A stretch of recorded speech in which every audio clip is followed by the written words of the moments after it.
Welcome inside another edition of Mic'd Up here on Pittsburgh Sports Live, Pittsburgh Sports Now, and all throughout the Now family of networks. It's a Tuesday, so early in the week, not yet to hump day, not yet to the end of the week, but still obviously a day of the week in which there's sports conversation as every other one. A day that ends in Y ends up being a sports topic here in this neck of the woods. And this show will focus on the Pittsburgh Steelers as they right now are involved in a bye week, still gearing up though and practicing, etc., but have a bye week this coming week, so not a game this week. And the state of the team with some still concerns despite the victory in Sunday Night Football. I'm your host, Mike Asti. I am joined by Mike Vukovcan. We also are going to be touching on, for sure, Pitt and the big game they have coming up this weekend against Clemson throughout the rest of this week. And, of course, head over for our coverage at Pittsburgh Sports Now, of course, Steelers Now, and as well as WV Sports Now and Indy Sports Now, and all throughout the Now family of networks. But, Mike, the Steelers have a bye week coming. They're coming off of a victory, no less, so that's a positive. They're coming off of a win. They weren't exactly impressive in the game, but it was a tough game. It was a bizarre game. They ended up having to win the game in overtime. Mike Tomlin not happy about having to even be there in the first place. Some controversy towards the end. It was a Seattle team with a backup quarterback in Geno Smith who played okay until the end with that fumble and a banged up secondary as well. But the Steelers did get the victory. Juju's still hurt. They're still trying to figure that out. The Steelers still have some injuries to deal with themselves. There's still a debate on if they need Ben to be better and if he's eventually going to hold them back, the O-line, etc. What are your thoughts right now about the Steelers with this bye week coming and where they go from here? Because it's Cleveland after the bye on the road. They have some easy games after that. They could end up 6-3 as they're 3-3 now, but the schedule then gets really hard after that.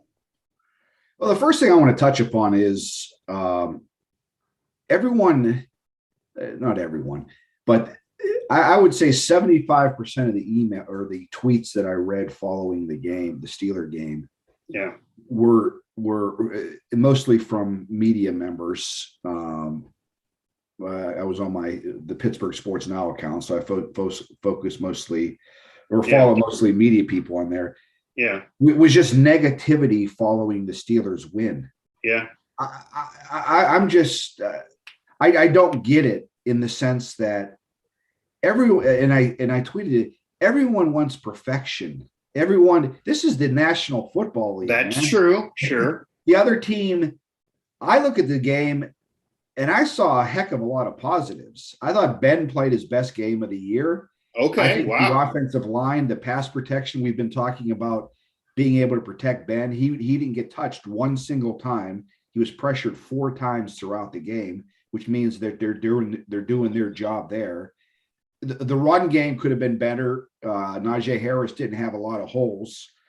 Yeah, 81 yards for Najee, and he did have a lot of receiving as well. Yeah, the run blocking obviously wasn't great. I thought Johnson played a great game. Deontay, I think their defense. Yeah. The third quarter, their run game, the run defense was bad, but you got to remember they completely shut out 2 of the better receivers in the NFC and in the NFL in Lockett and DJ Metcalf. They completely, yeah. And maybe sometimes when you gear up to guard receivers like that, you have to give away a little something. Maybe that affected their run game. And their special teams was great. It was the best game of the punter all year. Boswell was money. I thought their return coverage was good. Everyone is focusing on the negativity. This team is 3-3 right now with a win over the Bills. They beat Seattle, which was a lot of people thought were going to be in the playoffs coming into this season. Right. I just don't get it. I like where they're at right now. Maybe they could have been 4-2, but that's a game off. Right now, they're the last wild card in. I'll take that every day of the week. I don't know where people thought they think they were going to be 6-0 or something. No, and I will say the only defense of, because I was at the game, I was one of the media members at the game with Alan Saunders and Nick Fairbaugh. And a win is a win in the National Football League. That absolutely is an accurate perspective. It's very, very difficult to get wins in the NFL, and getting a win is great no matter what. However, I do think, and yeah, it's a Seattle team that people had hopes for entering the year, but that was with a backup quarterback who hadn't started in a while and a banged up team. My only reason for pause is entering the game. That could have been a game the Steelers could have even been better on offense. That could have been a game against that secondary that they picked it apart. Ben was okay, though. He played well enough to win. I think 29 completions, 200 plus yards, ended up with a touchdown, no picks. So no picks again. That's definitely a positive for Ben. And Deontay Johnson stepped up. You want to see more from Chase Claypool, though. Targeted 7 times, only a couple catches. Yeah, he was supposed to be the guy that was going to dominate that secondary. They're much smaller than him. He's the muscular receiver. They couldn't really involve him in the game. He was the fantasy pick for a lot of people, and he did not get it done. Najee's still been good enough on the ground, but you obviously want more out of that as well. But they use him as a receiver to make up for it. The O-line, which was so good the week earlier, I did think wasn't as good again. And they're going to need Zach Banner if that is an improvement. They're going to need to figure some things out there. The defense, though, ended up really winning them the game at the end. I mean, TJ Watt, which is another thing I want to bring up here in a second. TJ Watt is out of his mind right now. Yeah. So he's certainly a candidate for Defensive Player of the Year, wanting to win it after being runner-up a year ago. But I think in all fairness, the Steelers, they won. That's good. They do have a game against the Browns, who also are 3-3. We've seen a lot of teams be up and down this year. There's not many truly elite teams besides maybe the Bucks, and if you want to throw the Cowboys in, and the Bills have lost. They're coming off a loss now, despite them being really good. The Steelers are one game. Everyone's talking about the Bills and the AFC, that they're the team. Yeah, the Steelers are one game away from having the same record as the Bills, and they beat the Bills, and they beat the Bills. Yeah. So, but I do think, and it's obviously a lot different than where it was a couple of weeks ago, where it was dire and the season was over and people thought they'd only win 3 or 4 games all year. That's not the case now. They're able to compete with this schedule. I do think it's still a situation where the Steelers may be able to squeak in a playoff spot, but the schedule gets really hard at the end. I don't think this roster is good enough unless they play better, especially with the injuries, for them to be making any kind of run, which was what was thought of entering the year by the Steelers. And I know there was a conversation that was brought up yesterday around the media circuit is, what do you do with some veterans? Do you trade Joe Hayden midseason? They're not going to do that if they believe they're a contender, but I'm still tempted to believe them being a contender is fool's gold, even if they crawl into the playoffs. But they're better than where they were a few weeks ago, and they are 3-3. So that's why I'm talking. I'm looking at this Seattle game. The rest of the season could be a different conversation. I'm looking at this Seattle game. Yeah, and that's what kind of threw me a little bit. And, I know everyone's bringing up the Geno Smith and everything else, but in the way Seattle was able to run the ball in the second half, well, that's fine. But you also, if you're going to say Geno Smith's in the game, I think you also have to acknowledge the fact that Seattle was able to run.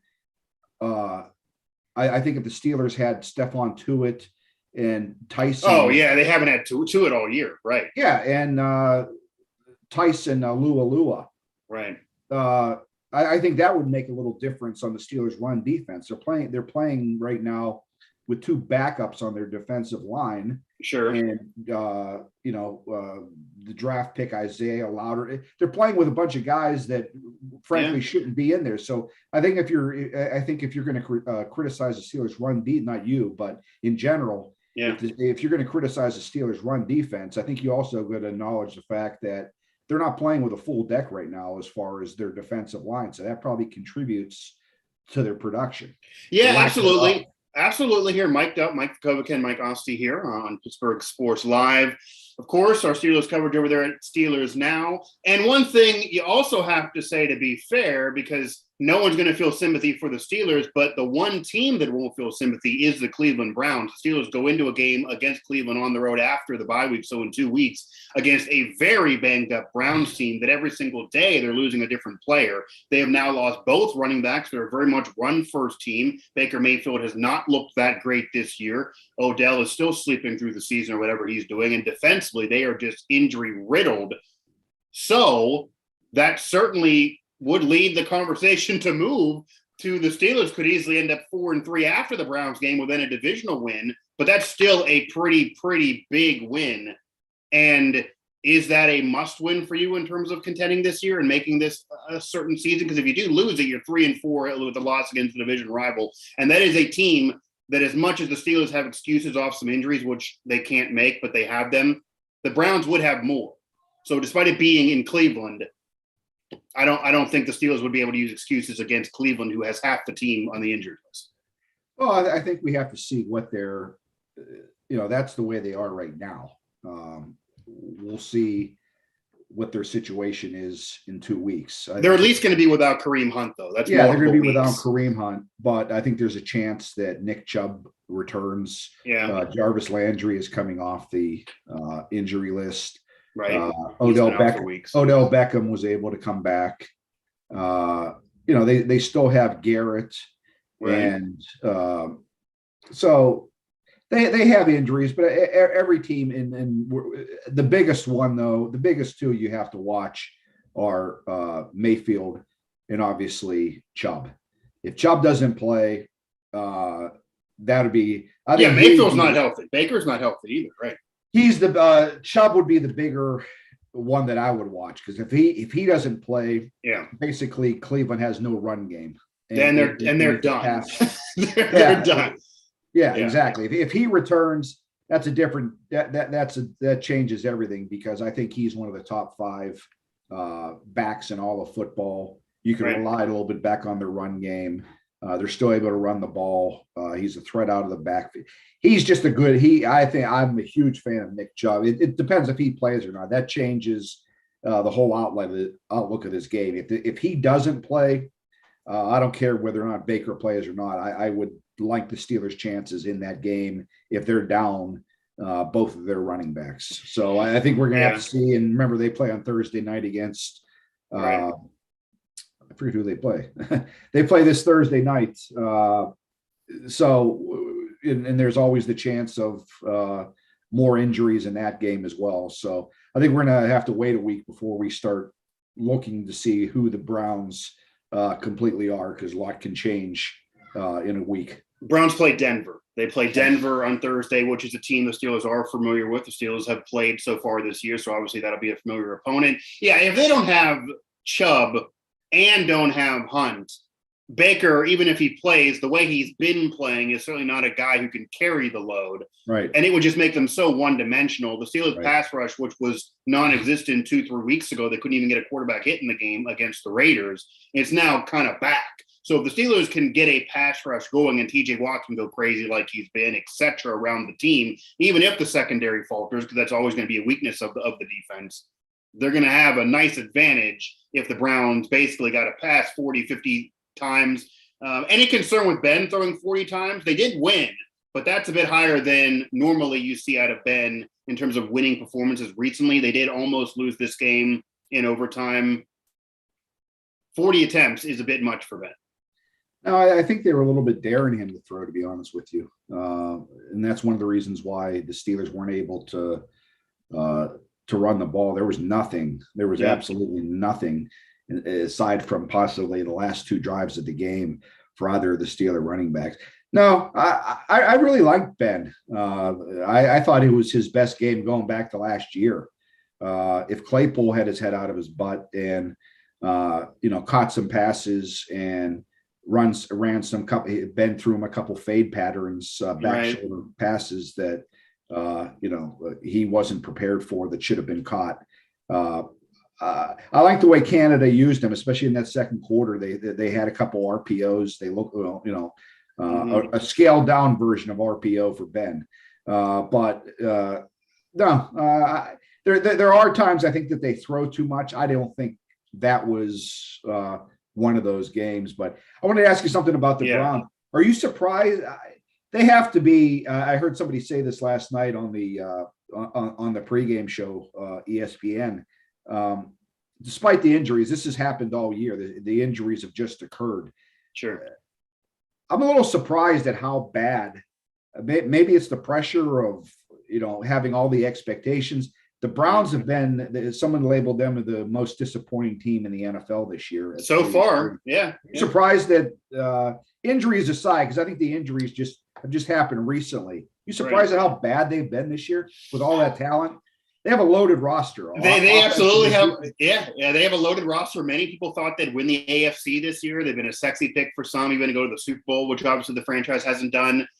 I'm not surprised because it's the Browns, I guess. But if you look at that talent, they certainly should be better. The injuries have certainly crept up in recent weeks, but no, they weren't playing well even at the start of the season. The reason why I'm not completely surprised, though, Mike, they did beat the Steelers in the playoffs last year. But prior to that game, they were very similar to Pittsburgh. They were a good team. They had a good record, but they were up and down. They almost lost some games they should have won. And this roster is better than it even was last year. But to me personally, I'm not as much of a Baker Mayfield franchise guy. I think he's a good quarterback, could be a starter in the NFL, but I'm not really sold on him guiding them to the first championship in franchise history. He's mostly an average quarterback for me. I do believe Baker Mayfield to be overrated from what Browns fans think, from what even the national conversation was last year. And if you believe the franchise quarterback to be overrated, then I guess I'm not too surprised with the situation they're encountering right now. Getting blown out in some of these games is kind of surprising, and the injuries have certainly added to that. But I can't say I'm totally surprised. No, but they right now are the most disappointing team, I would say, based on expectations entering the season. The only one I could also throw out there is maybe the Patriots, just because a lot of people thought that maybe they would be a playoff team. I did too, but they were supposed to have expectations this year, and the defense was supposed to step up for Belichick. Mac Jones, rookie, beat out Cam Newton. He's been okay. The defense has flat out, Bill Belichick, greatest coach ever, greatest defensive mind ever. The defense has been awful, and they have not been good. And if they don't win this week, they're basically out of it, and we're not even into Thanksgiving. So forget the matchup with Brady and all that conversation. They got to win some games rather than getting in these moral victories and losing these close ones. They would be another one. But yeah, I'm not totally surprised in all honesty. The injuries are part of it, but Cleveland's kind of cleaving this up, and maybe it is off of expectations. Last year they had none entering the season, and I don't think Baker is as good as people do, but these expectations certainly get to him. Talent is great, Mike, but as you know, talent is not enough in the NFL. You've got to put it together. You got to have the chemistry, and we have seen talented teams not get it done. And the Ravens, I tell you what, that's a team that they just know how to win. We talk about injuries. I saw the Ravens, they're 5-1, and they have the most man games lost to injuries in the National Football League. Whole running back crew prior to the season. Unbelievable. 5-1. They just know how to get it done there. You could say what you want about Jim Harbaugh, but John Harbaugh. Yeah. It's hard. I know. They look the same. It's crazy. One wears khaki pants in Michigan. The other one's John Harbaugh. The guy just wins, man. Yeah. With whatever he has. Most underrated coach of the era, maybe. And I got to give credit to Lamar Jackson because I've been on him. I'm still going to not change from what I said, but by the end of the year, he might make me look wrong. I just thought he was a guy that was never going to be able to pass consistently in the NFL. He's proven me to this point. He's proven me wrong, and that team right now looks really, really, really good. They do. You could absolutely make a case right now. And again, 5-1. We're only 6 weeks in, but to be fair, you could make a case. John Harbaugh, Coach of the Year candidate. Lamar Jackson, MVP candidate. And prior to the season, I don't know if anyone had either one of those, but that's where we are right now. And that's going to be a major game. That's another reason why, though, I think the Browns game is actually a must-win game if you're going to be a contender this year for the Steelers. I know the schedule then gets easy after that with the Bears, who everyone's going to beat, the Lions, who everyone's going to beat. But the schedule's brutal after that. And if you lose divisional games when the Ravens are clipping off wins and beating the Chargers by 30, you're going to be crawling up to them even prior to the game that you play against them. So if you want that game to matter, you do need to be closer. And 3-4 versus, say, 6-1 would be probably a hard trek to climb.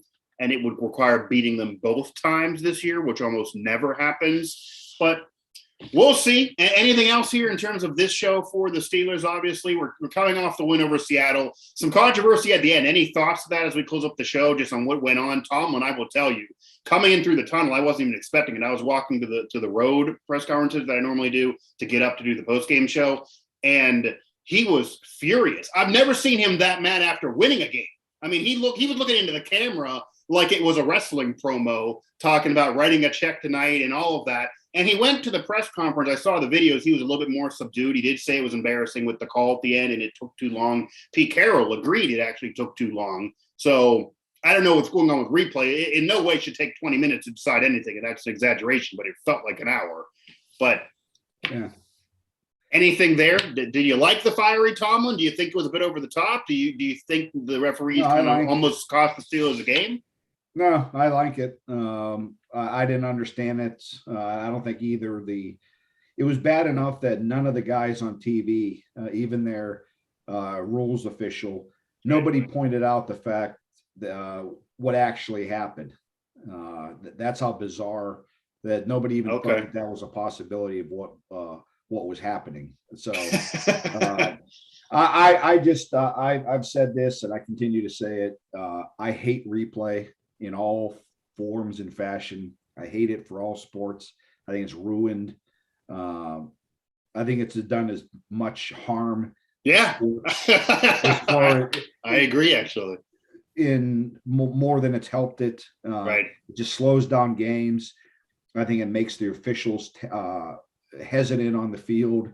I think it harms them. It makes them look worse. Yeah. It creates more controversy. Yeah. You can't have a good play without having a pause and say, oh, are they going to challenge this? Are they going to look at it, whether it's a catch?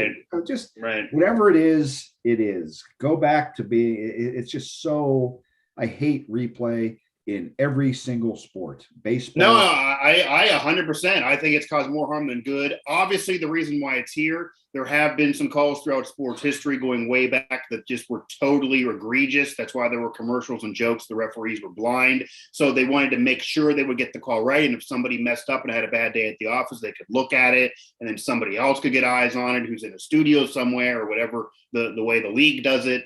But I don't think it's been handled that well, because if you need that long here's the thing that I don't get as we close the show. If you need that long to review a call, you shouldn't be changing the ruling then.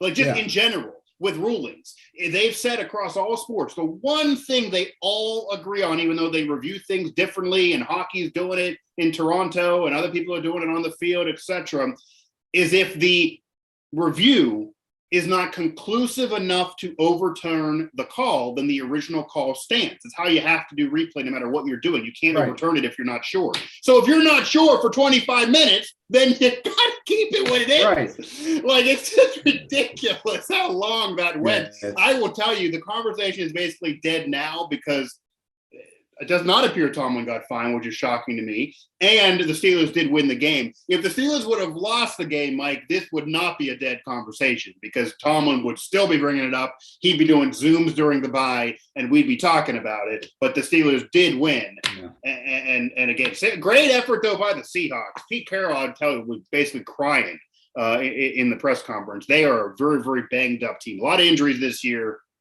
The Steelers, though, are in much better situation than they would have been a few weeks ago. Yeah, it's life in the NFL. That's life in the NFL. So that's why I don't get into the I just don't get into the putting asterisks next to wins and saying, well, this guy was playing and this guy was. It's what your roster is for the week. You can go back. Yeah. You can go back for Steeler games that they lost or whatever, and some guy was hurt or banged up. The Steelers didn't have T.J. Watt and they didn't.